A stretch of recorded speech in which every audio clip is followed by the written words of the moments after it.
Every person in that room had a title worth something.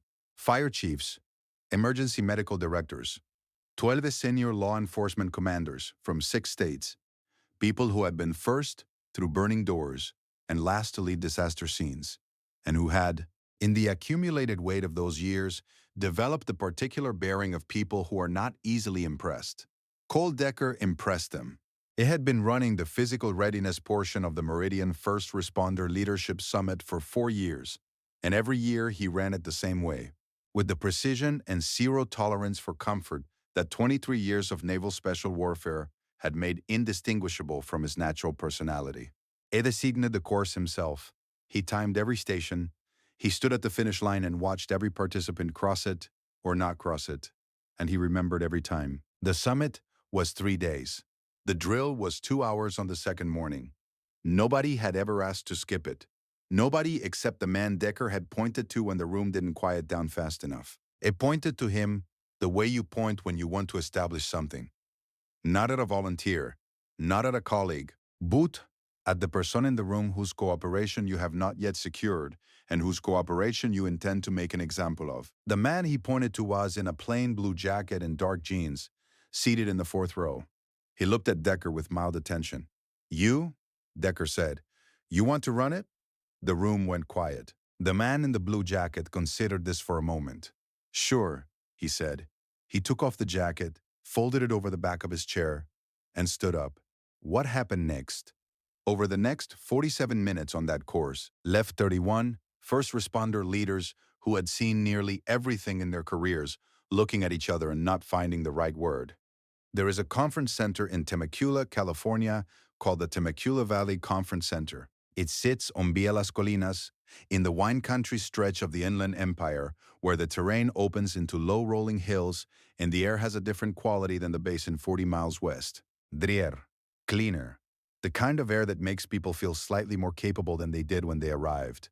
The facility runs 62,000 square feet of meeting and event space, with a connected outdoor training ground that was built specifically for the Meridian Summit and that the summit uses exclusively 3 days every October, before returning it to whatever corporate retreat or team-building exercise has booked the space the following week.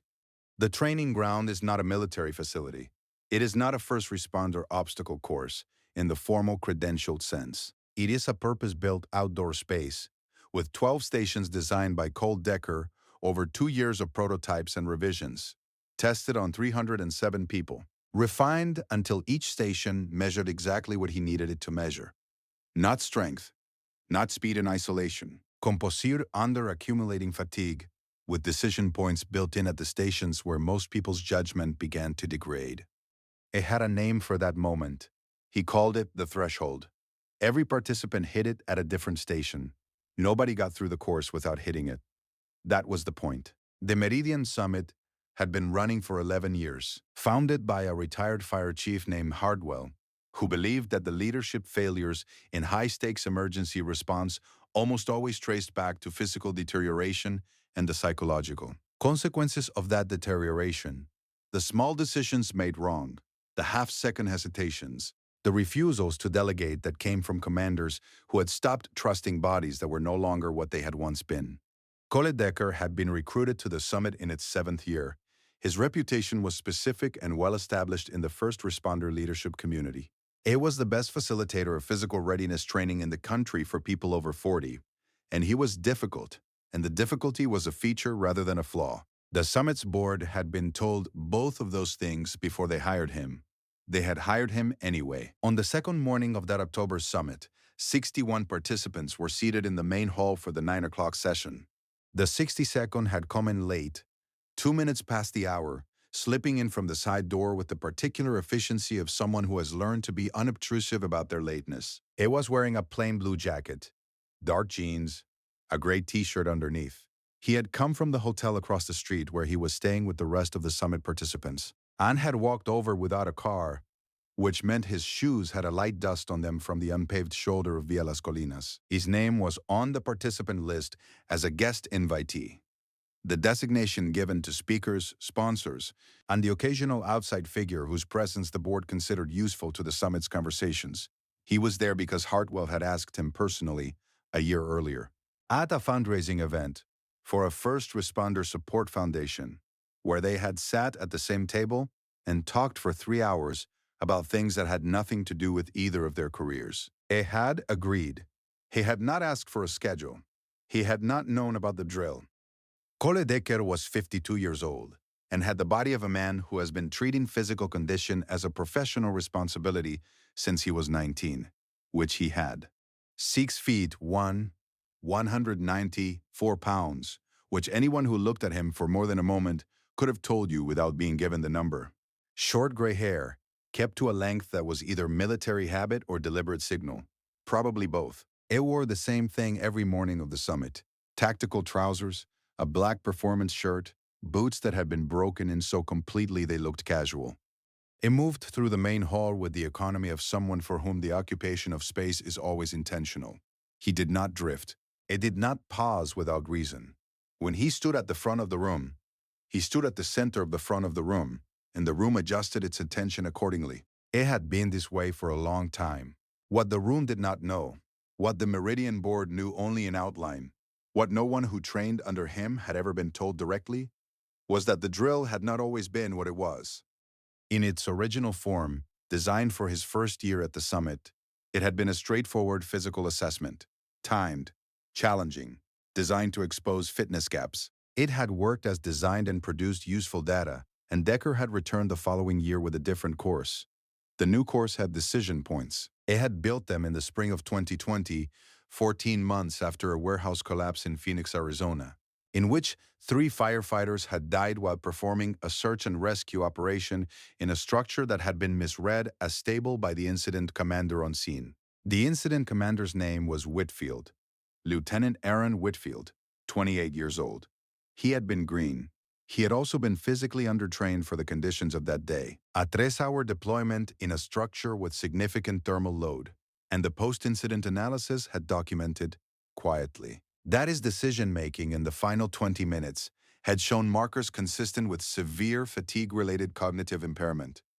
Cole Decker had known Aaron Whitfield not well, in the way that instructors know the students they pass through programs, aware of their qualities, their deficiencies, the specific notes that get made in the margins of assessments. Whitfield had been in a leadership readiness course Cole had co-facilitated in 2017, 2 years before Phoenix. It had been flagged in Cole's notes, not for anything disqualifying, nothing that required escalation, but flagged physical readiness below threshold for extended high-stress deployment. Monitor. Cole had not followed up. He had moved on to the next cohort, and the next, and the standard practice of a training pipeline that moves faster than any one instructor can pursue every marginal notation. Whitfield had been promoted, assigned, deployed to Phoenix. 3 people had died. Cole Decker could not know, and no post-incident analysis could prove, that the flag in the 2017 assessment was causally connected to the decisions made in the final 20 minutes of the Phoenix incident. The chain was too long. The variables were too many. Every professional he respected told him, when he was willing to say any of this out loud, that he was holding himself accountable for a link in a chain he did not control. He understood that argument. He believed it, in the way you believe something that you cannot stop interrogating. The drill's decision points were built in March of 2020, 4 months after Phoenix, and they had been running every year since. Not because Cole could undo anything, but because the threshold, the moment when fatigue overrides judgment, the moment when a person begins making decisions with a body that has already given more than it had, was something he now believed could be taught, and the teaching of it had become the closest he could get to the thing that had been left undone. That was the private architecture of the course that 62 participants were about to run, the last of whom had come in 2 minutes late and was sitting in the 4th row in a plain blue jacket. Decker called for attention at 9:15. He ran the orientation the way he always ran it. Efficient, specific, no motivation language. He described the 12 stations. He gave the timing protocol. He told the room what he was measuring and why. He did not tell them about the decision points or when to expect them. That was the design. It was 3 minutes in when the side door opened and the late participant slipped in. Cole noted it. He did not pause. When he moved into the demonstration walkthrough, he brought the room to its feet and began directing them toward the equipment bay. That was when the noise in the room, the conversation of 61 people absorbing instructions and discussing them with the person next to them, climbed past the threshold he kept internally calibrated. It stopped. He looked at the fourth row. He pointed. You, he said. You want to run it? It was not an invitation. It was a function. The function was to establish before the group had even reached the outdoor course that the standard in this room was serious, and the person running it had not come here to wait for the room's consent. I expected several responses. Agreement with visible discomfort. A deflecting joke. A question about credentials. Once, 2 years earlier, a polite but firm refusal from a cardiologist who had explained her position in 3 sentences and had been entirely correct to do so. He did not expect. Sure. Flat. Without heat. Without the studied casualness that people use when they want to appear unafraid. Just a person who had been asked a question and answered it. The man in the blue jacket folded it over his chair and stood up. Cole looked at him. For the first time in 4 years of running this course, he noticed something in the room that he had not designed for. 30 other people were very still, not nervous. Still, the way people go still when they recognize something is about to happen that they did not expect to witness. Cole turned toward the equipment bay. Let's go, he said. The first 3 stations were a tire carry, a low crawl under tension rope, and a wall traverse at 9 feet. Standard fatigue loading sequence. Cole had run 712 people through the first 3 stations in 4 years, and the spread of times across them was so consistent he could predict most participants' threshold. Within 1 station of their actual hit point, the man in the blue jacket ran them clean. Not fastest. The fastest on Station 1 was a 37-year-old female fire captain from Denver who had been doing competitive obstacle course racing for 6 years and whose time on the tire carry was 11 seconds better than anyone else in the room. The man was 5th. On the low crawl, which was about hip flexibility and upper body endurance in combination, he was 4th. On the wall traverse, he was 3rd. Cole noted the times. He noted the quality of movement. Efficient, no wasted energy. The body of someone who has been doing varied physical training for many years across multiple disciplines. It noted the absence of performance. The man was not running for the room. He was running the stations the way you run stations when the stations are the thing. Station 4 was the decision point. A 40-foot beam carry with a single instruction. If a teammate requires assistance, you may provide it. Timer continues. Nobody had ever stopped for a teammate in 4 years. Not because the option wasn't there, because the timer continued, and in a room full of competitive, achievement-oriented leaders, the timer was louder than the instruction. On Station 4 that morning, a lieutenant named Priya Nair from the Sacramento Fire Department rolled her ankle on the transition from the gravel path to the concrete pad at the 14-foot mark. It was not a severe injury. She did not go down. She absorbed the roll, the way trained people absorb it. A half second of adjusted weight, a visible wince, and then the forward lean of someone deciding they are continuing. She lifted the beam. She took 3 more steps. She stopped. Not because she couldn't continue, because the ankle had made a decision her determination had not yet accepted. The man in the blue jacket was 7 feet behind her. He had seen it when it happened. He set down his beam. He walked to her. Sighed something, too quiet for Cole, standing 15 feet away. To hear. Priya Nair looked at him. A half second of the specific expression that crosses a person's face when someone has offered them something they needed and they are deciding whether to accept it. She sighed something back. He picked up her beam along with his own. He carried both beams for the remaining 26 feet of the station.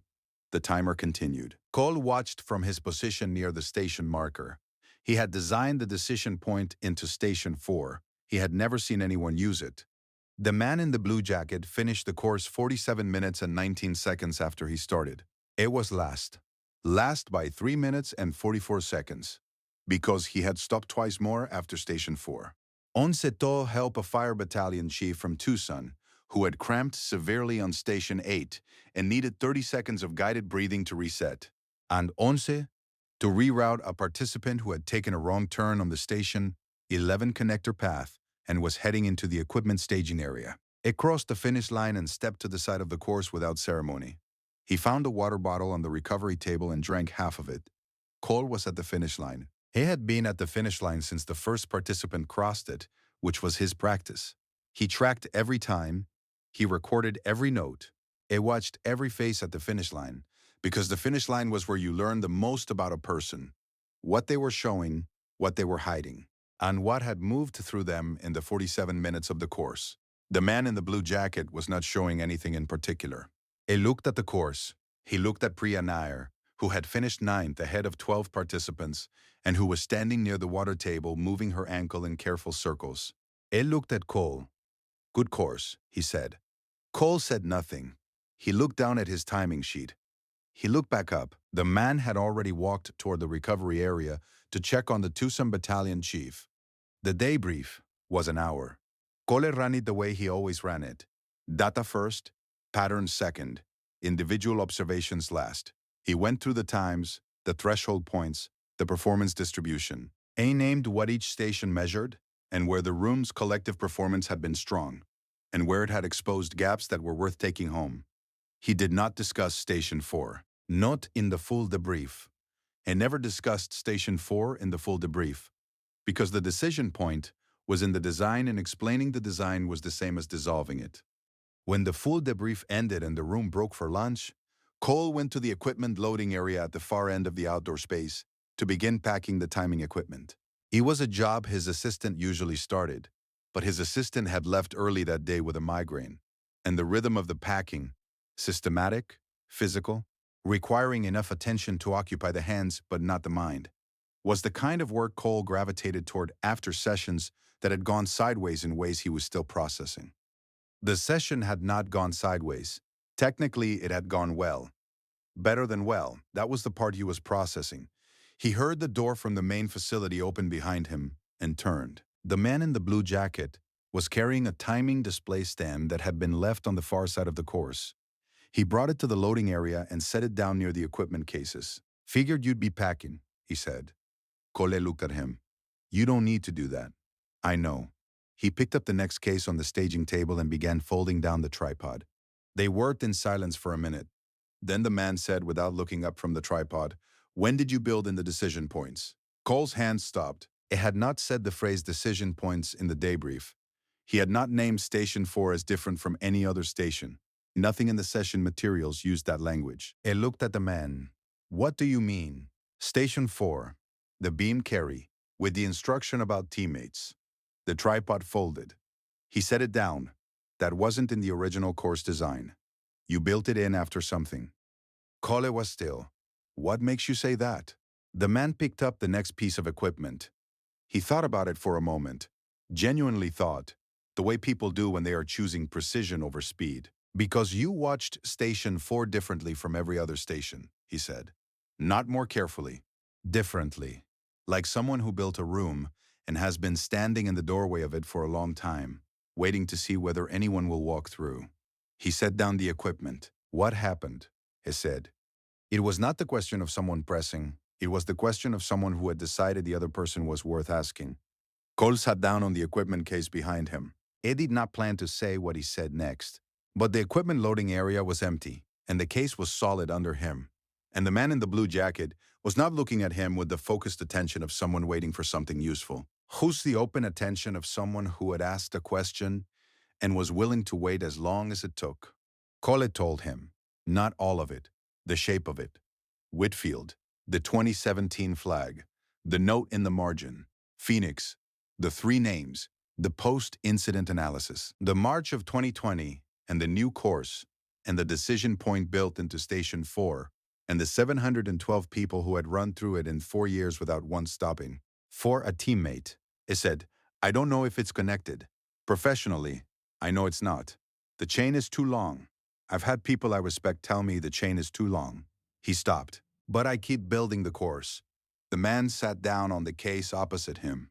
He was quiet for a moment. Then he said, the kid who stopped today, the lieutenant from Sacramento. She was going to keep going. I know, Cole said. She had enough left. She would have finished. I know that too. So she didn't stop because she had to. A pause. She stopped because she made a decision. Cole looked at him. That's what you built a station for, the man said. Not to expose the people who stop when they don't have to. to find out if anyone in the room was trained well enough or knew themselves well enough to make that call before the body made it for them. Cole did not say anything. That's what was missing in Phoenix. The equipment loading area was very quiet. Cole had thought about it in those terms. Of course he had thought about it in those terms, but he had thought about it the way you think about things you cannot say without sounding like you are constructing a defense. Hearing it said by someone who had no stake in his defense was different from thinking it himself. He looked at the timing equipment. One person stopped today, he said. One is more than zero. Cole looked up. The man held his gaze for a moment, not pressing. Offering, the station works, he said. You just haven't run enough people through it yet. He left the loading area 20 minutes later. He found Priya Nair at the water table in the main facility. Her ankle wrapped now with a compression bandage. She had clearly done herself with the kind of practiced efficiency of someone who has wrapped her own injuries before and will again. He sat down across from her. How is it? Grade 1, she said. Maybe. I've had worse. I believe it. She looked at him. The look of someone who has been trying to decide whether to say a thing and has decided to say it. You didn't have to stop, she said. I know. You lost 4 minutes. The course wasn't timed for me, he said. I wasn't competing. She looked at the wrapped ankle. My CO is going to ask me how I placed, she said. I'm going to tell him 9th. That's where you placed. And if he asks about the relay? The man smiled.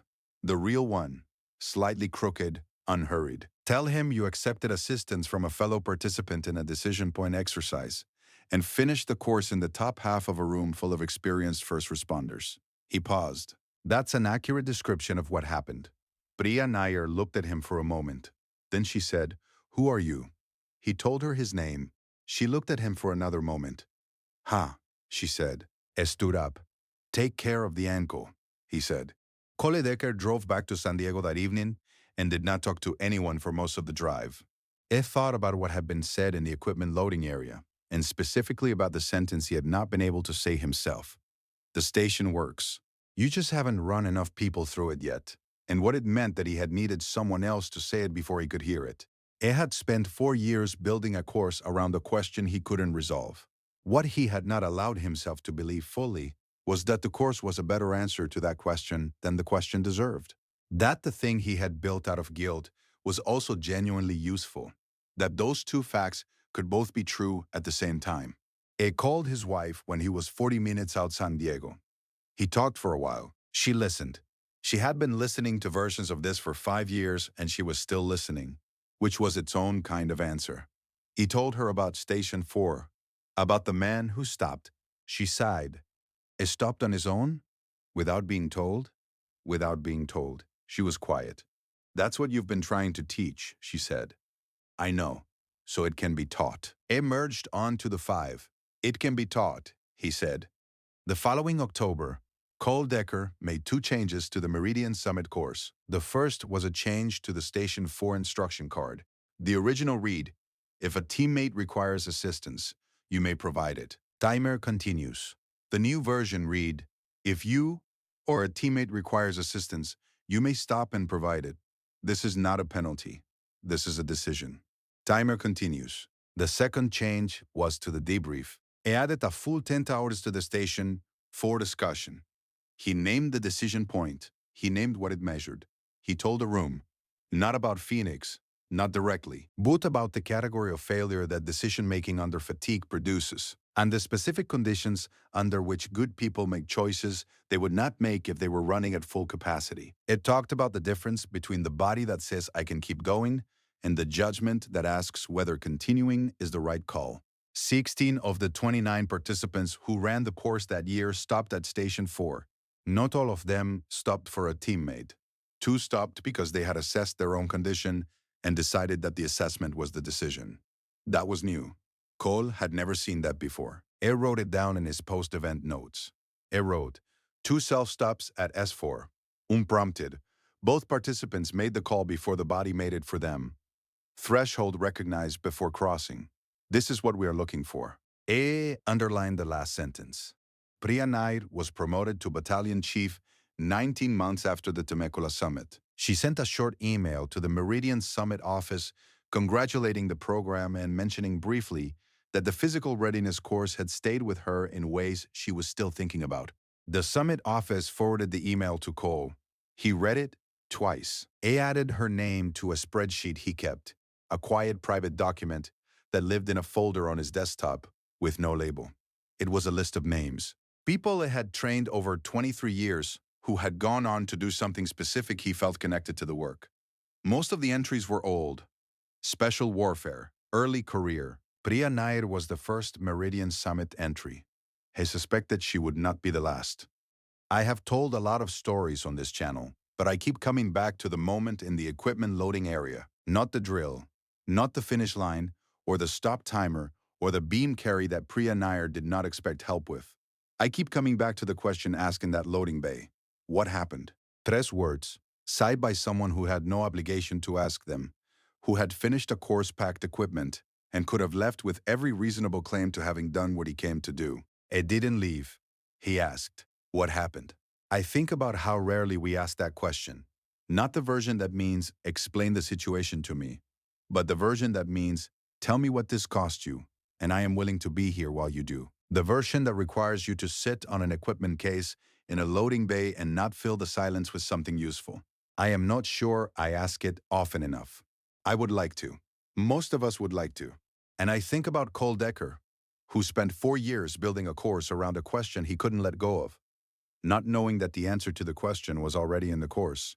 He just needed one person to walk through the door he'd left open. Sometimes the thing you build out of guilt turns out to also be the thing the world needed. I am not sure that resolves anything, but I think it's worth sitting with. This story is fictional, inspired by Keanu Reeves' well-known dedication to physical training and his reputation for genuine, unhurried attention to the people around him. If something in this one landed for you, drop a comment, not just what you thought of it, what it reminded you of. Those are the ones I come back to.